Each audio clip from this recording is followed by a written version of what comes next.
Maybe don't know. One of the main things I wanted to convey with this book was that places are important to people, and then people are also important to those places.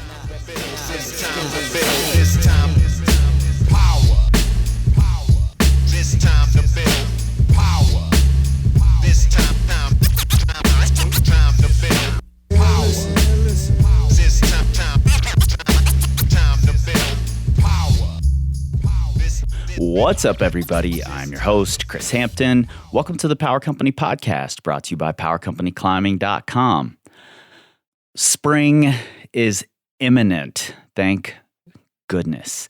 Maybe more than any other year. I just cannot wait. We've had a lot of snow here this year, more days than I'd like, under 20 below zero. So I'm very ready for warmer days, wildflowers, and some sport climbing. Yes, sport climbing. Boulders too, of course, but I'm excited to be getting back on a rope and see if I can recapture some of what I used to feel while clipping bolts. We'll see. I've been detailing that process for the patrons, so if you're interested, consider getting involved. The link's right there in your show notes. Anyway, this past Christmas, my wife and daughter and I decided to head toward Bishop to learn how to go on bouldering trips with the baby. And as soon as the idea of that trip began germinating, I had one interview on my mind. I'm so happy that it worked out and that I can bring it to you today. I met McKenzie Long at RockQuest, a gym where I trained in Cincinnati, Ohio, and she eventually left to be a writer, and I followed her career from afar.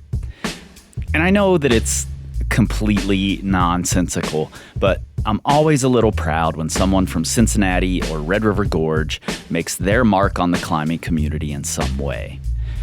Since leaving, McKenzie has interned with Alpinist Magazine, written and become managing editor for Outdoor Gear Lab, and written 2 guidebooks, including Super Topo's second edition of High Sierra Climbing.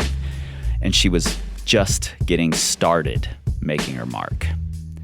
Then in 2018, she won Nowhere Magazine's This Land Is contest, and in 2019 was named the Terry Tempest Williams Fellow for Land and Justice at the Mesa Refuge. And in 2022, she released a beautiful book called This Contested Land, the storied past and uncertain future of America's national monuments. In the book, she explores the relationship that we humans have with public lands and how our relationships shape the future of those same public lands. I've been thinking a lot about these same themes. McKenzie's book not only helped me connect some dots, but it pushed me into thinking about things in totally different ways. Let's get into it. The first thing I want to know, like when I read the book, I was pretty immediately like, I've written my own little book, you know. This is a much more substantial undertaking than what I did. And it's built on this idea that sort of germinated in your climbing, but then grew into this obviously much bigger thing. Mm-hmm. And you and I know each other from a gym in Cincinnati. So I'm curious what that journey looked like from gym employee in Cincinnati, Ohio, to doing all the research it took and the travel it took and the time spent writing it took to put this book, This Contested Land, together. That's sort of like my life trajectory in some ways. It's starting in Cincinnati, fell in love with climbing. I moved out to Jackson, Wyoming to be an unpaid intern at Alpinist Magazine. And that was my first experience of mountain town life or like a really outdoor-centric community. Mm-hmm. And at the time, I was like, oh, I'm going to be here forever. I just love it so much. But I was only there for a couple of years before I ended up coming out here to the Mammoth Bishop area because there's more rock climbing out here. And my partner at the time, him and I were both really obsessed with climbing at Indian Creek. And so we would go there every April and October and spend a whole month there. And right around 2016, we split up, and I remember it was in the spring, and he left and immediately went to Indian Creek, and I stayed back and was packing up our apartment and stuff, and I decided not to go that year, and I just felt like sort of a loss of the place, and I wouldn't blame him for that. It was like my own decision to not go, but I did feel like, oh, this place that I've come to love so much, like I just miss it. It was a very like visceral missing of it. And then that winter was when President Obama designated Bears Ears National Monument, which includes Indian Creek. And I remember one of my climbing friends saying, oh, well, there's no way that this is going to be good for the climbing there. And I was like, I wonder if that's true or not. I actually have no idea what it means for the climbing there, or the rest of it for that matter, because the monument is huge and Indian Creek's actually just a very small part of it. And the times that I was climbing there, I felt like it was a very free place. There wasn't paid camping. You could kind of camp wherever. I mean, at first there was only one bathroom and a really long line to wait in it in the mornings. And now there's more parking lots and more bathrooms and campsites and things like that. And some of that, I think, was changing even before it became a monument. But I think for me, the combination of having had this feeling of separation from a place that I'd really come to love, and also being curious about what this national monument meant for this place I loved, inspired me to start looking into what a national monument was. And the first thing I realized is there wasn't really that much written about national monuments. There's tons and tons of stuff out there about national parks. Right. And so to me, I was like, oh, this seems like a little bit like uninvestigated. And so I wanted to look into it more. And I wanted to talk to other people about what Bears Ears or the area around Bears Ears meant to them. And as I was realizing how much of a story there was around that place, it kind of expanded and made me curious about other places around the country. And so, yeah, I went on a journey to visit and talk to a lot of people. Yeah. Well, number one, I didn't know you moved to be an unpaid intern. I think that's a big, scary leap. I think that's wonderful. Number two, one of the things I really love about the book is that there are all these personal experiences of yours in there. And what you just mentioned, this you and your partner splitting up, and there was this sense of loss for Indian Creek. Like that was our place. Now he's there and it's not my place anymore. And I think that sort of carries over through the whole book, where some people feel a sense of loss when a monument is stripped of its status. Some people feel a sense of loss when it's given its status for whatever reason. So I think it's really brilliant and makes for compelling reading to add your own personal life into there. I was so engrossed in it when I was reading it that I got up late one night because I didn't want to have the lights on and keep the baby awake. I got up and I got a orange Post-it and fashioned it to the lens of my headlamp so that the light wouldn't be as bright and would be orange. And I spent probably 30 minutes making this thing so I could lay in bed and read it without waking anyone up. So I love that you have that stuff in there. But what was it about Indian Creek, first of all, that drew you in so deeply that it then launched this investigation? Well, I mean, initially it was just the climbing and feeling just really challenged by and inspired by the climbing there. But I think the longer I spent climbing there, the more I realized that I was just like loving the desert and the place itself so much. There's just amazing light there in the mornings and evenings, and there's really complex life. I think coming from Ohio, I had this sense that deserts were wastelands with nothing in them, but it seems actually like very complex and full of life there. I mean, even the soil is alive there, the cryptic biotic soil. And so learning that about the desert and falling in love with it and having so many special experiences with friends there made it really wonderful. And I think sort of what I was mentioning, the sense at first that there was a lot of freedom there, that we could go and spend a month there and not have to pay for camping, and we could kind of do whatever we wanted. And I felt like it was really open for me having a relationship with that type of place. I felt like me and that place kind of had a bond. Yeah, I think it's really important to find those places and cultivate those relationships, you know? I think it's something a lot of climbers do, but I also think it's the thing a lot of climbers miss. I certainly came into climbing more from the athletic standpoint and perspective.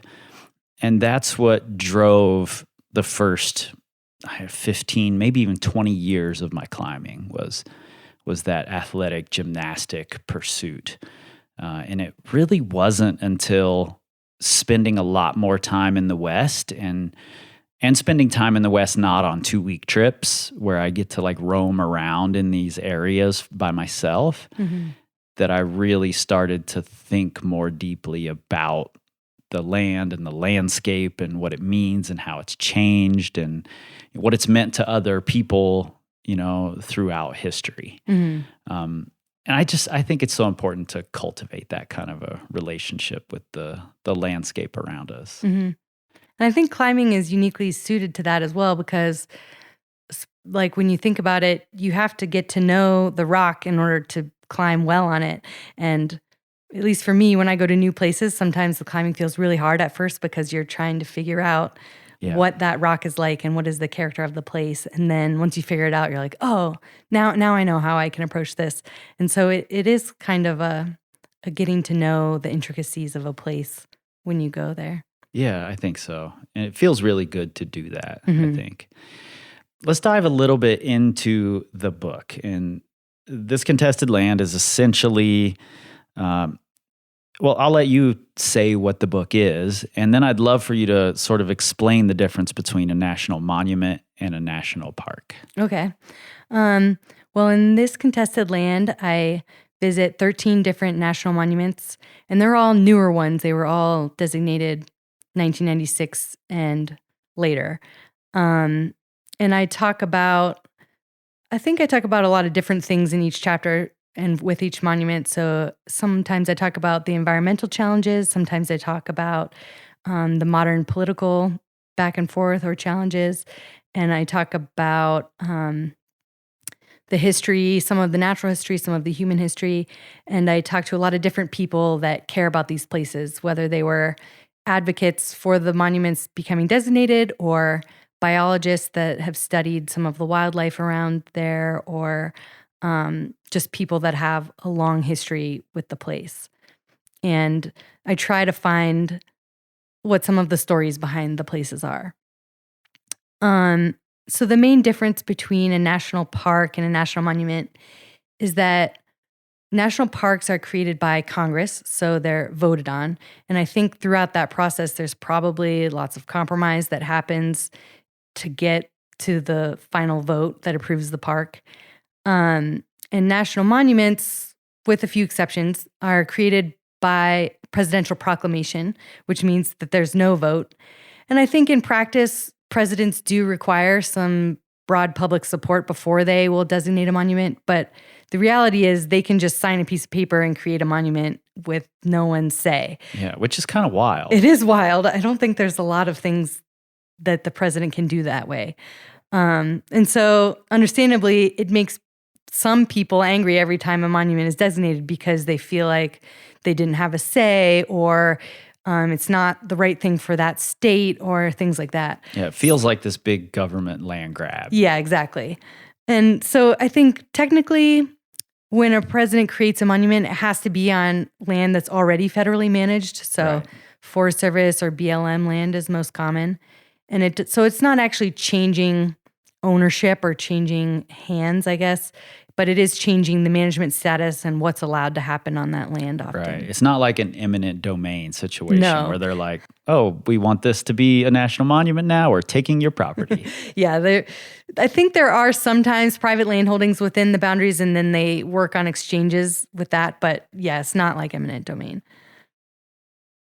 And there are quite a few other differences that I think are really important to the stories that you tell in your book. One of those is that if there are grazing and mining rights in an area, they generally speaking stay the same. Is that right? Yeah, usually leases such as like water and grazing leases stay the same once the monument's created. I think even mining leases usually remain. And I think sometimes if a monument's created and there are grazing or mining leases, they might work towards trying to purchase those and eventually work towards moving it out. But often they don't try to remove leases that are already in existence. And then they don't really allow new ones. Often they don't. And I think one thing that's like maybe like a nitpicky thing about it is that the whatever managing agency is in charge of that place, it kind of, the monument is then administered based on their values, which is a little bit different. Like if it's the National Park Service, it's going to be a little bit more focused on preservation and tourism. If it's the BLM, there's a lot more stuff that's allowed on BLM land than is allowed in a national park. And so then a BLM administered monument would allow more things on the land. Yeah, I think that part of it's fascinating that not all national monuments are overseen by one entity, like the National Park Service is. Yeah. There's BLM, National Forest, National Park, and it gets divvied up. Sometimes they're overseen by multiple agencies, right? Yeah, because a monument could cross boundaries between National Forests and BLM. And so rather than consolidate it, they just share the management of the monument. That, as someone who collaborates with other people a lot, just with another single person, I can't imagine trying to collaborate with a whole other agency on how we're going to keep this land organized in the way that we want it to. Yeah, I don't know how they do it. It's probably really challenging. But I think that that's also sometimes like why some of these places are a success, because it requires so many people then to get invested in it and care about it, that in some ways I think that that's been a positive. I think that's one of the things I really love about your book too, is I come into everything with a cynical point of view. Like, oh, wow, 2 organizations are trying to run this. It's going to be fucked up. But you provide this other perspective quite often in the book. Like, I think maybe it's clear to me because I've known you for a long time that you're coming at it from one perspective, but you're giving the other perspective a voice a lot of the time. Was that what the plan was going in?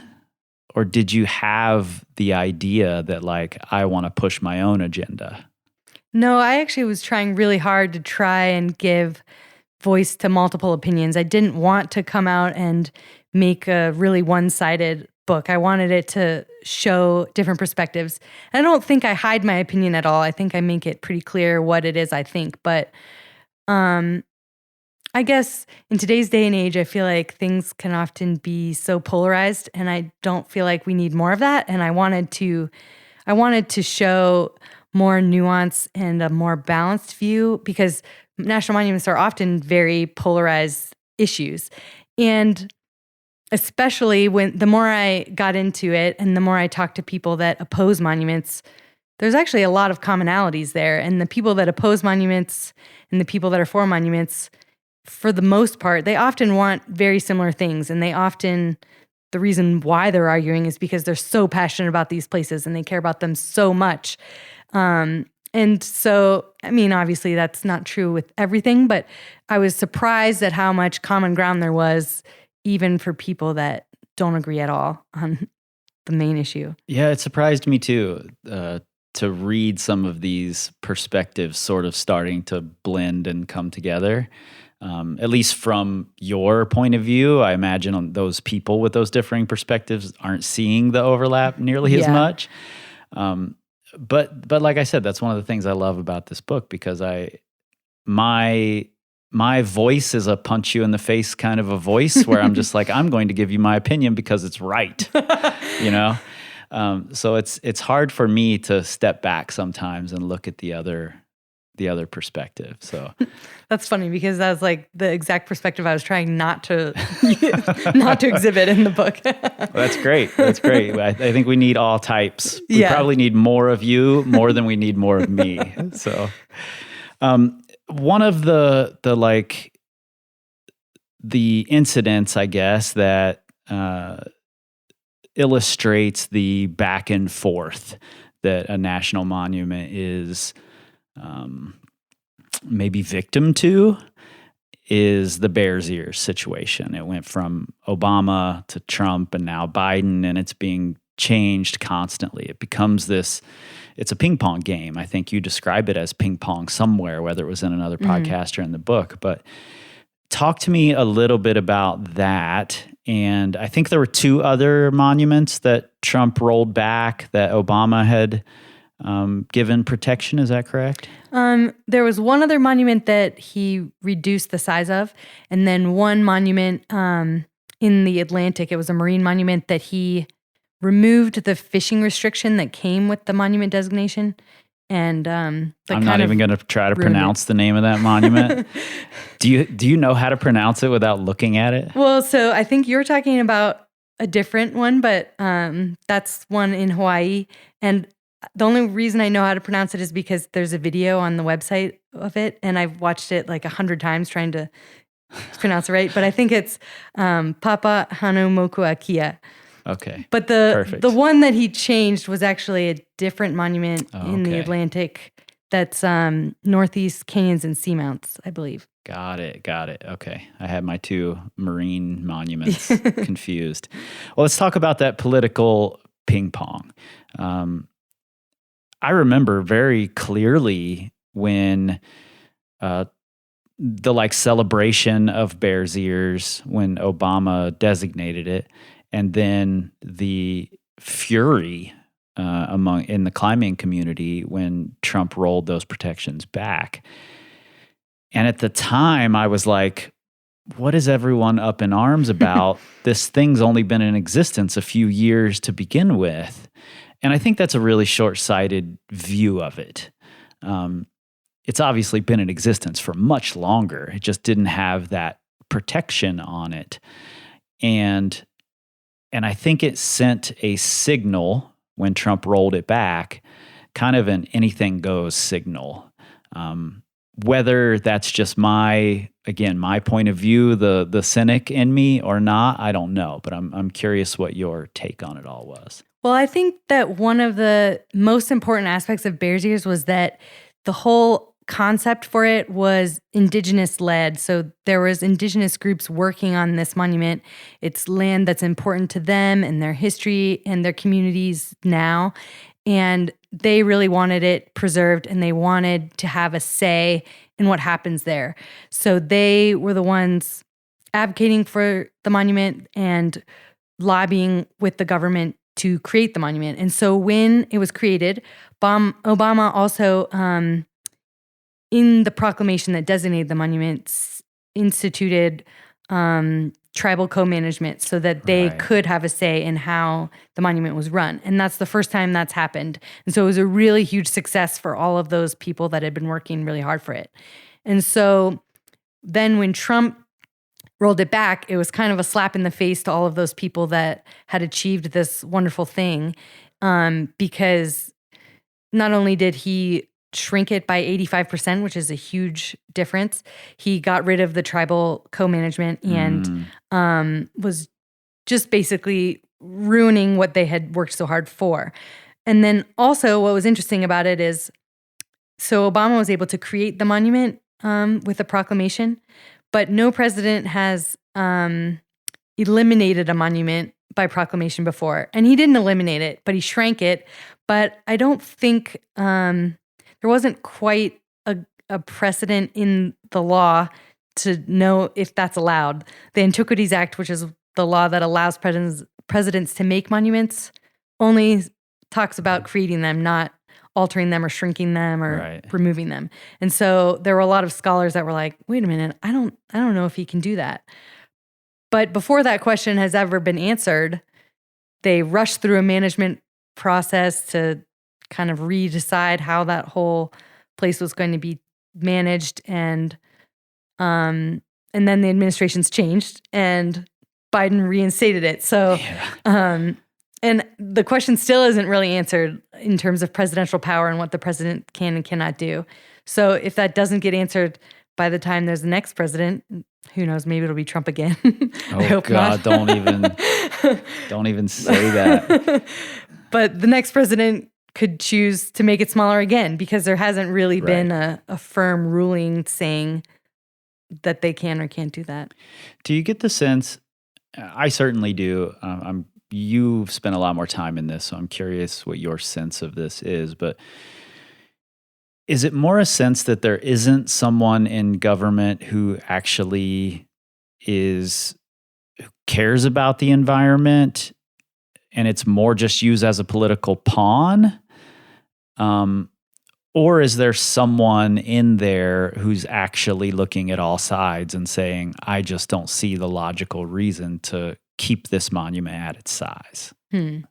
Well, this is where I'm going to be cynical, but I think you're right. It does seem like monuments are used more as a political pawn than it is an actual sincere desire to protect or care about these places. I mean, if you look at when presidents create monuments, you can also kind of tell, like, they're most often made by Democratic presidents in their second term. Like, they want to get reelected first, and then they're like, okay, now it doesn't matter. I can make as many monuments as I want. But they're not really doing that at the beginning. I was predicting that Biden wasn't going to make any monuments till after midterms, but he actually did make one, and he's talking about another one. So, but I guess it's after the midterms now. But yeah, it seems like it's more to please certain people and look a certain way than it is. Yeah, that's the sense I get from it as well. It feels to me like I just listened to a great podcast about best-selling albums by some of the top groups you've ever heard of. And it's almost always the album that comes after their actual really great album that becomes the bestseller. It's often not their best album. It's just their bestseller because they've put this thing out that everyone loved and now everyone's going to rush out and buy the thing so they can slack off on their next album. That's interesting. That's sort of how it feels with national monuments and the way you just described it. Like their second term is when they're going to start doing these things because they're looking for re-election and whatever. Mm-hmm. You go to 13, you said. Mm-hmm. When you started the project, did that idea originally show up? I need to go to all 13 of these places? Or was it first I can just write about these things? Because I know when I'm creating a podcast about a topic I don't know a lot about, I don't feel like I need to go to Mongolia to learn about reindeer. I can learn about them on the internet, do my little thing. What was the reason to go there? Well, that's an interesting question because I don't think it ever crossed my mind that I could write about them without going there.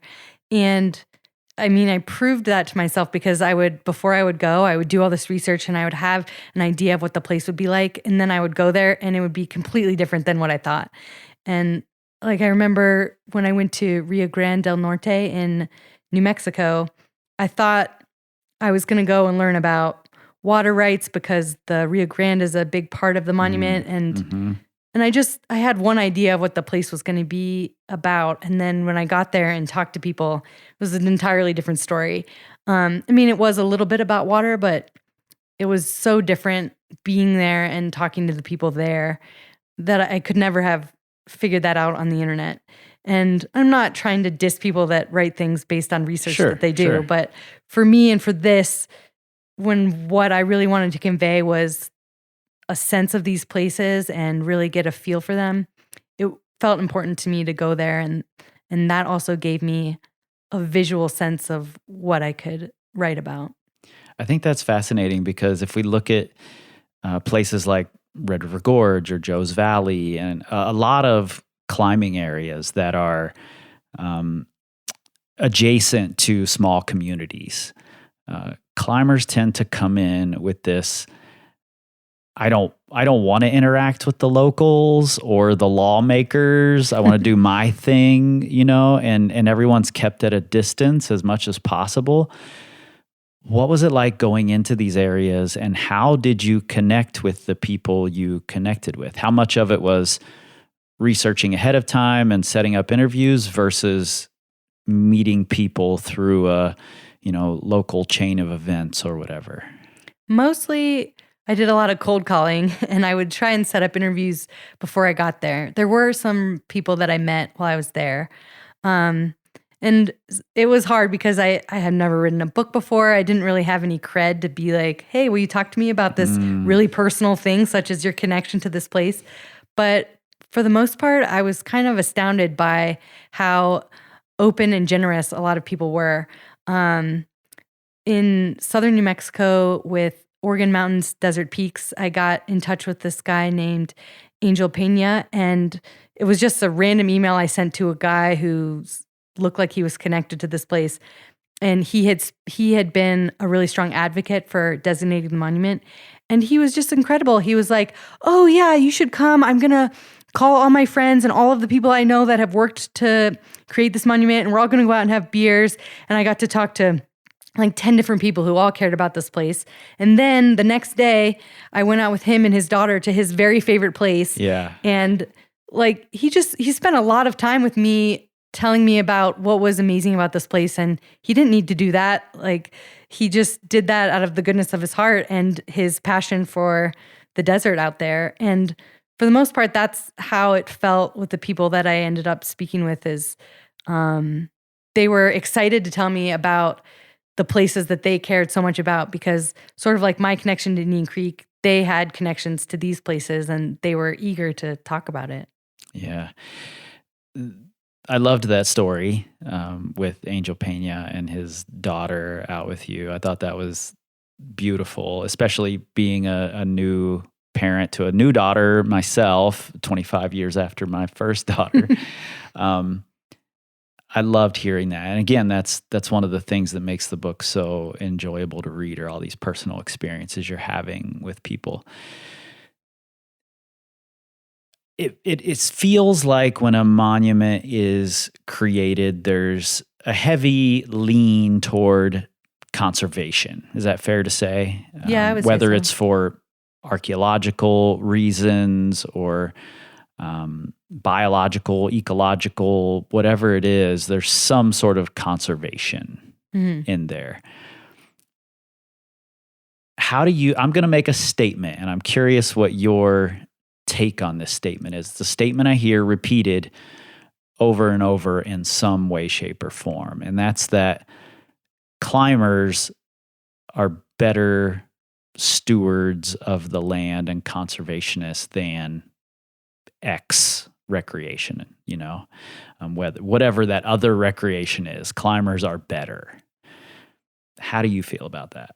I think that's really interesting. And that's actually something I thought about a lot while I was writing this book, because I think I used to think that too. And I'd say my opinion has shifted a little bit now, because like if you talk to ranchers, like I would say climbers think that they're way better stewards of land than ranchers who are destroying the land. But if you talk to the rancher, they actually think the opposite. They feel like they care for the land very much, and the climbers are the ones destroying it. Yeah. And I think that both can be correct in a way. Like, I think we as climbers need to be a little bit more honest with ourselves about our impact. I mean, if you look at Indian Creek, climbers are in some ways destroying it. Like, the most popular cracks there, the rock is not the same as it was before. The cracks are widening a little bit. The edges are rounding. Like just the fact that so many climbers are going there have created parking lots and bathrooms, and those are things that are necessary. But at the same time, that's not actually like great for the place.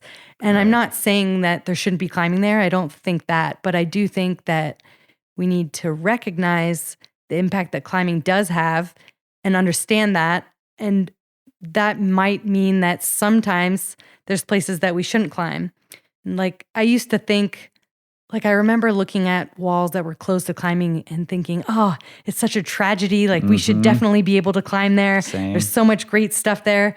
And now I think, I think there's some places that we probably just shouldn't climb, and it's okay. There's plenty of other places that we can climb, and that's wonderful. And it's a beautiful gift. And we should appreciate that gift that we can climb there. But, if there's places that are really sacred to some people, or they're like a spiritual place for someone, like we don't need to climb there, perhaps, Yeah, I feel the same way. And I think it's only human to feel like your user group does a really good job, at all of these things. And I think when you step back and take a more objective look at the impact of climbers, and frankly, the selfishness of climbers, we don't do a great job. Mm-hmm. We're in Bishop right now, and yesterday was my first day ever bouldering in Bishop, and I watched a climber totally ignore one of the signs that said, that area was off limits. Just walk right past the sign. Didn't even look at it.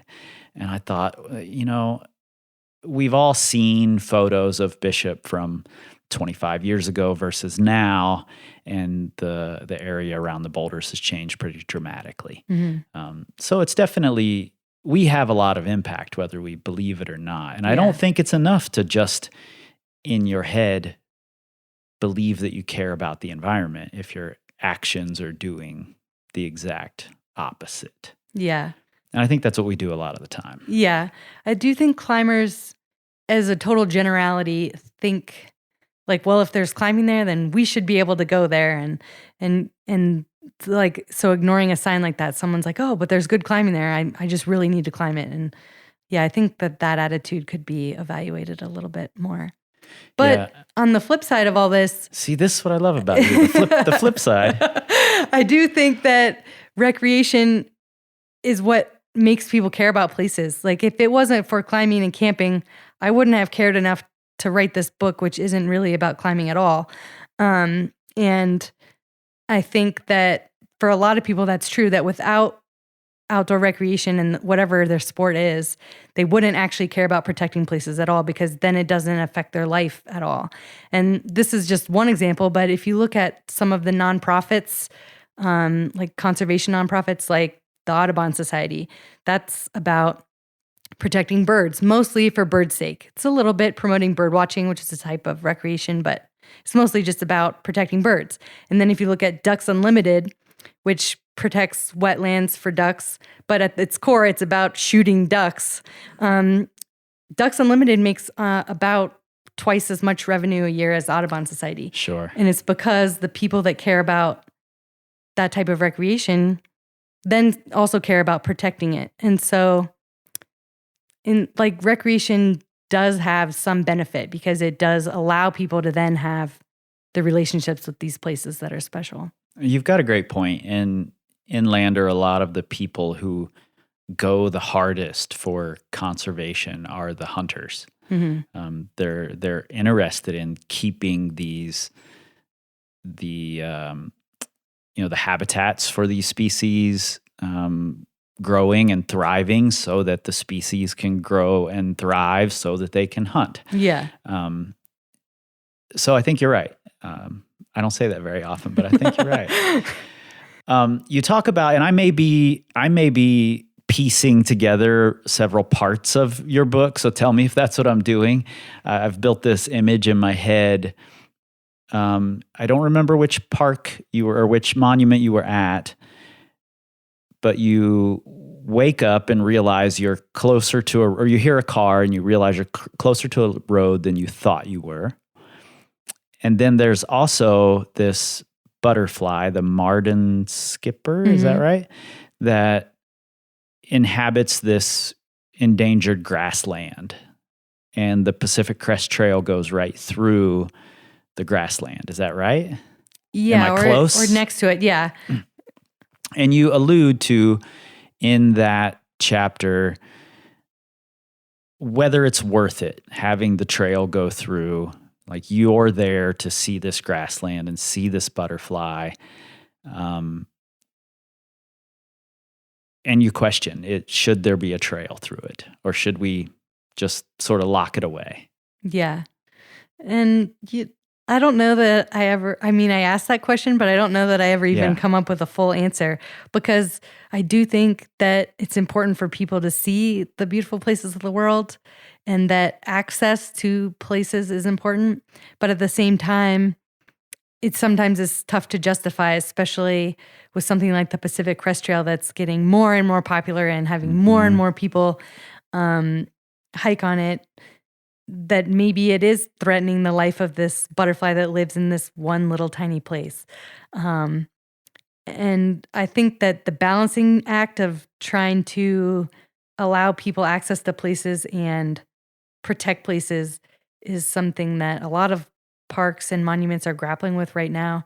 And I don't pretend to know the answers to that because I can see both sides for that. But I do think that, yes, some really popular outdoor places, like you can see this at Zion and Yosemite and places like that, they're like trying to figure out how to manage swarms of people that come there because the place is so special, but also trying not to overrun it and ruin it at the same time. Yeah, I feel that way about, you open the book, you and your sister are looking through ruins. You're not in Indian Creek. Where are you at that? Are you in Bears Ears? We're in Bears Ears. Okay. It's like more south than Indian Creek, but not near Indian Creek. And I feel that way about ruins. There's just something about, even though they are a man-made thing, knowing where they're at and promoting people going there seems strange to me for some reason. Like, I want to know where they are, I want to go look at them, but I don't feel like they should be these publicly known things that people can just go walk through.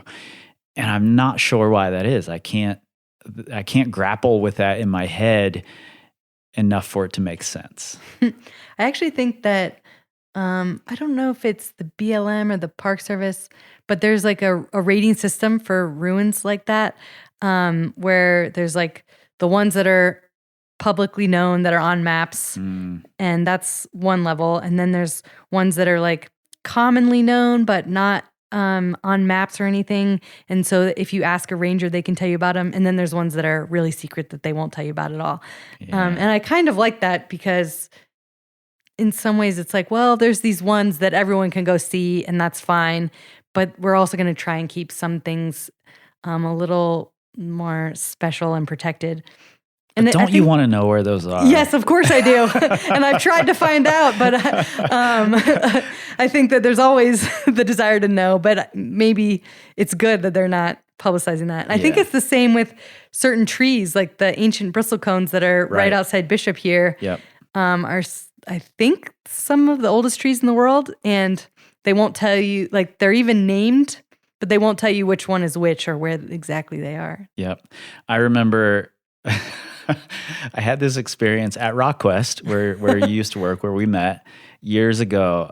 My friend Jeff came in and was telling us about this tree that he had heard about, and he knew the name of the tree, and he had gone to the library and researched and figured out where this tree was. And then my friend Justin, who's standing there, says, "Oh yeah, it's in this place, right?" And Jeff was like, "How do you know that?" He's like, "Oh, I heard a podcast about it last week." Oh, No. Jeff's like, no one knows that. And Justin's like, well, clearly they do. You know?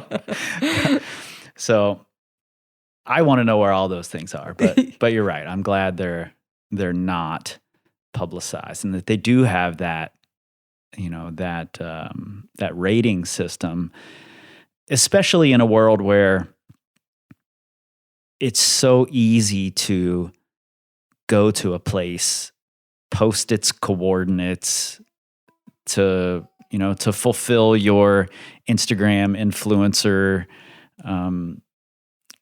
quota for the month or whatever. It's so easy to drive people to these places and make them seem like it's easy to get there. There's no prerequisite adventuring required, and there's some part of me that's like, are we gatekeeping by doing that? Are we protecting and conserving by doing that? Are we just being selfish by doing that? I don't know. It's such an interesting question to grapple with, and I think you illustrated it really well with that butterfly. Thanks. Which you never even saw, right? No, I think I was there in the totally wrong season. Yeah. It's maybe poetic justice that you didn't see the butterfly. Yeah, I think it was. I know that it's there and its habitat is being protected somewhat, at least. Yeah. As we get deeper into the book, you give some perspectives that surprised me. Not in that they exist, but that you went there and talk about these perspectives. And one of those perspectives is Cliven Bundy. Is that his name? Mm-hmm. And that seems like the far extreme. Mm-hmm. But you make a fairly successful case, whether you were trying to or not, to say they love this land too. Mm-hmm. Talk to me a little bit about that, wrestling with that on your own. Well, so I didn't actually get to talk to Cliven Bundy, which would have been really interesting. But I did talk to maybe a little scary. Yeah, it probably would have been scary. I did talk to this man named Ken Watts, and I don't really want to link him up with the Bundys, but he is anti-monument. And one thing that I thought was really interesting about talking to him is that I actually agreed with him on a lot of things. Yeah. And I didn't think I would going into the conversation, but he was like, well, when they make a monument, you don't even know what it's really going to be like until they make the management plan, which can take 10 years. He's like, why would I trust the government to make a management plan that I agree with? Totally. And I was like, he makes a good point, because I feel like no matter who you are, you think the government has done some good things and some terrible things. And so why would we trust the government to protect this place that we have a relationship with and that we care about very deeply? I don't actually know why I think the government can do a good job at that, but I guess I'm just optimistic.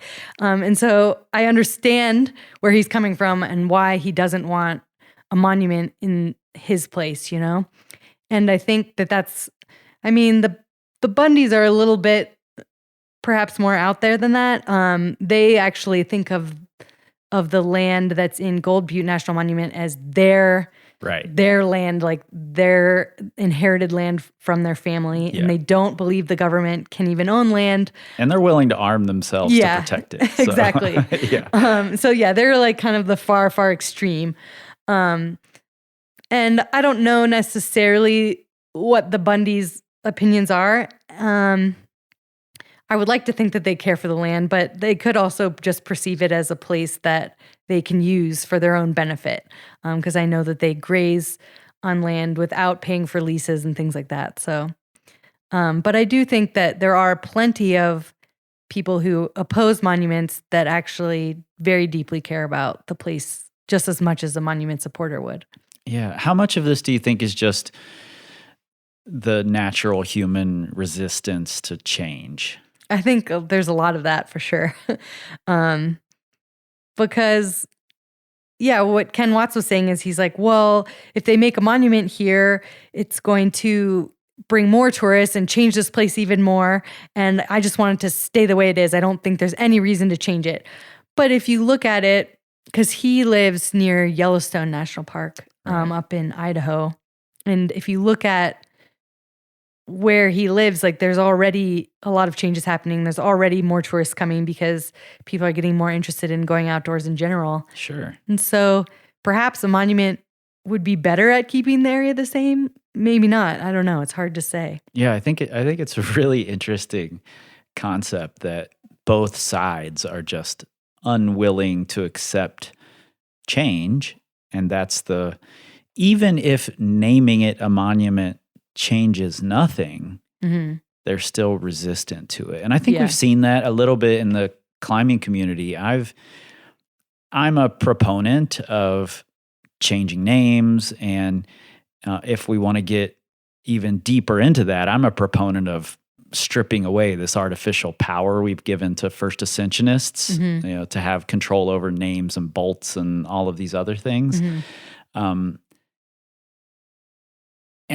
And it makes no difference if we do that, really. Yeah. It's just the change of it that people have a really hard time with. Like, why are we changing the name? We can't change the name. It's been this name for the last 10 years, I'm like, well, but it wasn't a named thing for the millennia before that. Yeah. It's just a name. Yeah. Who cares if we change it? In your head, you can call it whatever name you want to. Feel free.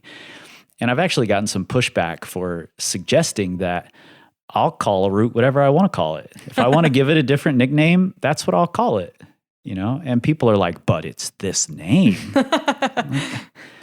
It doesn't have to be. Yeah. And I think that's what it comes down to is we're all so scared of change that we aren't looking at the details. We aren't looking below the surface at all to see what the other side wants. And why they're so resistant to the change. Yeah, kind of like the controversy about rebolting Snake Dike. Have you heard anything about that? Yeah. Exactly like that. Like, it's obviously a dangerous thing, and I can see both sides. Yeah, I appreciate the history. I appreciate the boldness with which it was established. But there's lots of opportunity to be bold out there if you want to. And if you don't want to clip the bolts, don't clip the bolts. Yeah. So I don't know. Yeah, I don't know about that either. But you're right. It is like really a big resistance to change ultimately. Otherwise, it wouldn't even be an issue, right? Yeah, totally. That's how I feel about it for sure. There's one part of the book I really want to talk about that I found really interesting. In fact, I told multiple people about it right after I read it. And that was this idea that the owner of land, which is this concept I think is really interesting as well, ownership of this land that's been here forever. And I don't remember what tribe it was, but they signified whose land it was through song. Like if you could sing about the land and its characteristics, then it was your land, which means it was a lot of people's land, and all you needed was to know it intimately. I think that's beautiful and fascinating. I do too. I like when the woman told me about that, I was just like, whoa, what an amazing concept, because I feel like in our modern society today, we look at places and we fence them off and we say, no trespassing, this is mine, you can't come here. And I just really like the idea of, if you know this place, like you said, if you know this place intimately and you can talk about it and sing about the different intricacies of it, then you're part of that place, and that place is part of you, and that's all it takes. Yeah, I remember, celebrating, and the whole community celebrating the first land acquisitions by climbing groups. The Access Fund or the Red River Gorge Climbers Coalition was one of the very first. And that left me wondering a little bit about that whole idea. And we are playing the game. So we have to play the game by its rules to some degree. So we couldn't just sing about the land and it's ours to climb on freely, But it does make me question the idea of just continuing to do things the way we always have. When I read something like that seems so simple and effective. Like you're saying we shouldn't be trying to own places? Is that? Well, in an ideal world that doesn't exist anymore, I Yeah. think that would be amazing. Yeah. Like if you can sing about the Red River Gorge, then you can climb there openly. Yeah. You know, I love that idea. That you have to spend time with a place and you have to get to know it more intimately in order to call it yours. Yeah. I like that idea a lot. I do too. And that was kind of like one of the main things I wanted to convey with this book was just how intimately people can come to know places and care about them. And that the places are important to people, and then people are also important to those places. Yeah, I think that's such an important part of the book. You make another statement in there that just popped into my head. What it was another statement that I really loved that I just want to ask you about before we wrap this up. You mention how when we designate something a national monument or apply a conservation status to it or something, we call it setting it aside. And you question that use of the word. And anytime someone questions a usage, my ears perk up because I love the intricacy of language. And you question, why aren't we setting aside things for oil or drilling or ranching instead of setting them aside for conservation? Mm-hmm. Yeah, it seems like we should be making a special exception for like, okay, we're going to drill here because we really need to, rather than being like, well, everything's open for drilling, but we'll just put these places over here so we can save them. That sort of seems like what we're doing, and it feels like it should be the opposite. Yeah, I agree. I hadn't thought of that at all until I read it, and it sort of hit me like a little bomb that's the way we refer to it. And I really believe that changing the way you talk about something can eventually have the effect of changing the way we think about something and the way everyone else thinks about something as well. So changing that language seems important. Yeah, I totally agree with you that, the way we talk about things does affect the way we think about things. So. Yeah. How has writing this book changed your relationship with climbing? I feel like when I started climbing and I went out, like I mentioned the very top of this thing, I gave no consideration toward the history of this land. It was all about who was the first ascensionist, who put these bolts in. That's the person I revere right now, you know. How has writing this changed your relationship with it? I think I've become a lot more aware of, like you said, history, and in particular, indigenous history, and learning a little bit about the people who were there first and who originally cared for the land and still do. I don't think I thought that much about that before.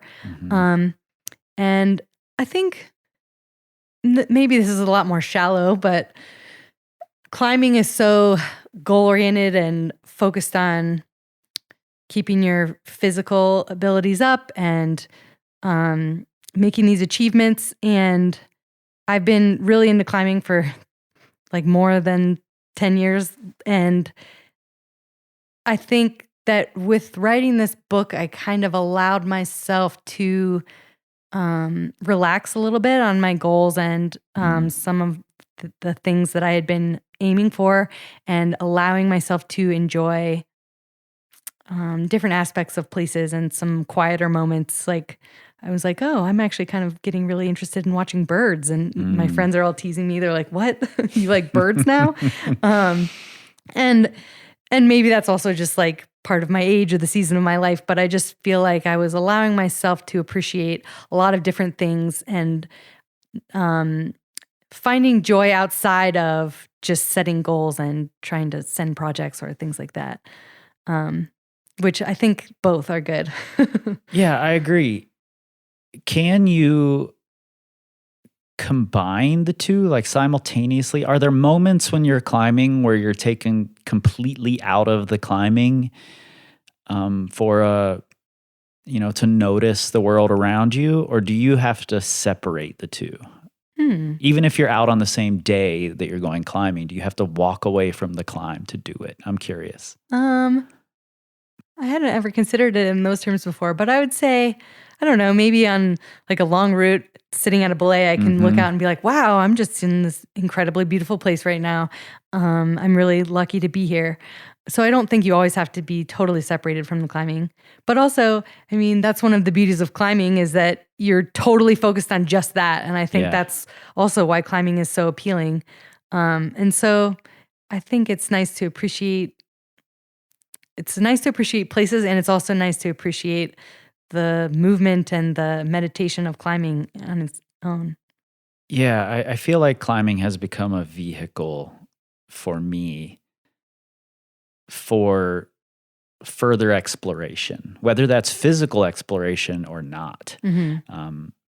Before this trip, I read several things about the history of the area, whether it's mountaineering history, and I'm not at all interested in mountaineering, or it's indigenous history, interesting facts about the area. I love reading about those things before I go to a new place.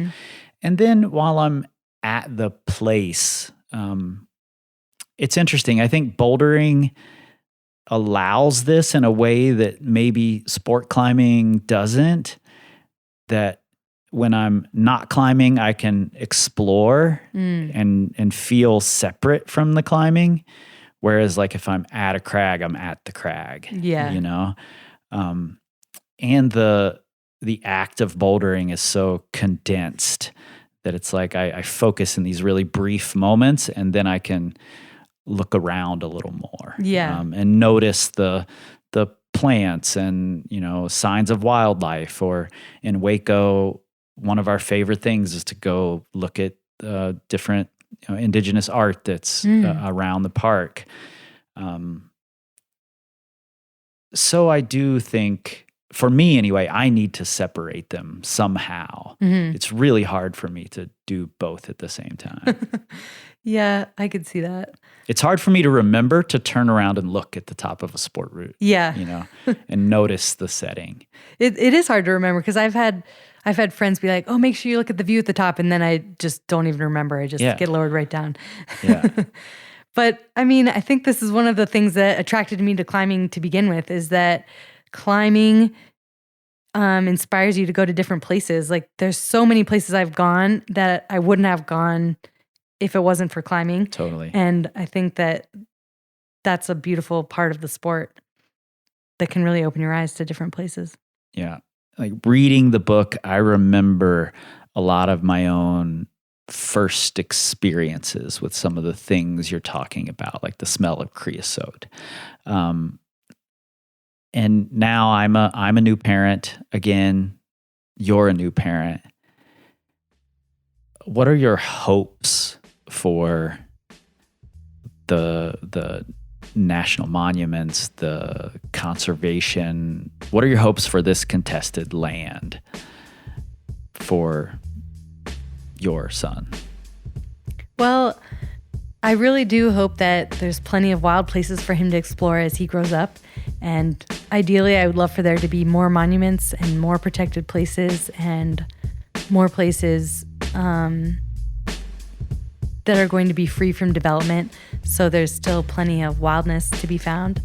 And also, what I really hope for him, and maybe this is asking too much of humanity, but I hope that people can listen to each other more and perhaps find the nuance and complexity of situations a little more rather than the polarized thinking that's really common right now. I feel like that would make a much better place for my son to grow up, but we'll see what happens with that. You're starting to sound like a pessimist, like I am. Maybe I'm rubbing off on you. I don't know if that's a good or bad thing. I could do with a little more cynicism, I think. I learned so much from your book that has really colored the way that I look at things now. Not in a good or bad way, just in a different way. Especially when trying to consider other people's perspectives, which is something I try to do and I'm not really good at. So so I'm glad that you wrote this book, and I think everyone out there will get a lot out of it, far more than the fact of this is what a national monument is, this is what a national park is, that you're liable to get if you go Googling the difference. This is a really experiential way to learn the difference between the two. Thank you. Yeah. McKenzie, it was a real pleasure to sit down and talk through these things with you. Your book is a gift, and I'm working really hard to be less cynical. So thanks for bringing your balanced approach. You make it look much easier than it actually is. And I hope we get to sit down and talk more sometime, maybe in Wyoming. If you want to hear more from McKenzie, I asked her to read a few specific, really beautiful sections of her book, and I've put together a more highly produced narrative-style episode using those passages. You can find it on the Plugtone Outdoors channel right now. At the post for this episode, you can find ways to learn more about McKenzie, read more of her writing, and direct links to the book, This Contested Land. If these themes resonate with you at all, it's a must read. And if you spend time outside on our public lands, these themes should resonate with you. If not now, hopefully they eventually do. As always, the Power Company Podcast is brought to you by Power Company Climbing. You can learn, grow, and excel with us at powercompanyclimbing.com, where you'll find links to the Power Company Climbing Academy and the Knowledge and Community Hub. If you want to support the podcast, you can do that at patreon.com/powercompanypodcast or by sharing what we do on your social media. You can find us on Instagram, Facebook, and YouTube at Power Company Climbing. But never, ever, ever on Twitter, because we don't tweet. We scream like eagles. You don't know. This time, this time, this time, this time, this time, this time, this time, this time, this time, power, this time to build power, this time to build power, this time to build power. This time to build power. This time to build power.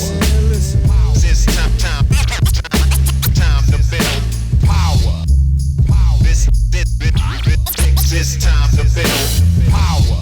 This time to build power.